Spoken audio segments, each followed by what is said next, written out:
आज collector office कोल्हापूरमध्ये ज्या 4 बैठका या ठिकाणी घेतल्या होत्या कलेक्टर ऑफिसमध्ये, या कलेक्टर ऑफिसच्या बैठकीला दोन्ही सन्माननीय खासदार महोदय आदरणीय श्रीमंत छत्रपती शाहू महाराज आणि आदरणीय धैर्यशील माने दादा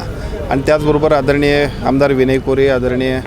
आमदार शिवाजीराव पाटील साहेब आणि त्याच्यानंतर आदरणीय आमदार अशोकरावजी माने बापू असे सगळेच लोकप्रतिनिधी आम्ही उपस्थित होतो। विशेषतः पहिल्या बैठकीमध्ये कोल्हापूर जिल्ह्यामध्ये ज्या पद्धतीनं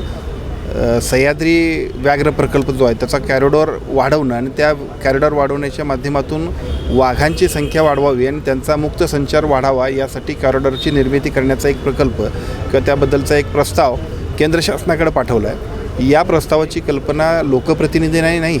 आणि तिथल्या जनतेलाही नाही। हा प्रस्ताव हा खूपच भविष्यकाळातल्या सगळ्या डेव्हलपमेंटसाठी अतिशय हानिकारक आहे। याबद्दलच्या प्रस्तावाच्यासाठी ही बैठक आयोजित केली होती। आजच्या बैठकीमध्ये सर्व लोकप्रतिनिधींनी एकमुखानं सांगितलं की या प्रस्तावाला आमचा विरोध राहील आणि कुठल्याही परिस्थितीमध्ये पब्लिक हिअरिंग घेतल्याशिवाय अशा पद्धतीचा कुठलाही प्रस्ताव त्यांनी सादर करू नये, अन्यथा सर्व लोकांच्या नागरिकांच्या रोषाला त्याला सामोरं जावं लागेल आणि त्याबद्दलचं एकमत करून प्रोसिडिंग करून केंद्र शासनाच्या सर्व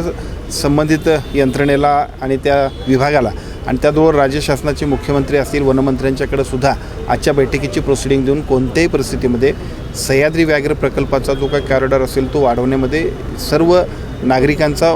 विरोध लक्षात घेऊन त्यांचं पब्लिक हिअरिंग घेतल्याशिवाय हा प्रस्ताव सादर करू नये अशा पद्धतीच्या सूचना दिल्या।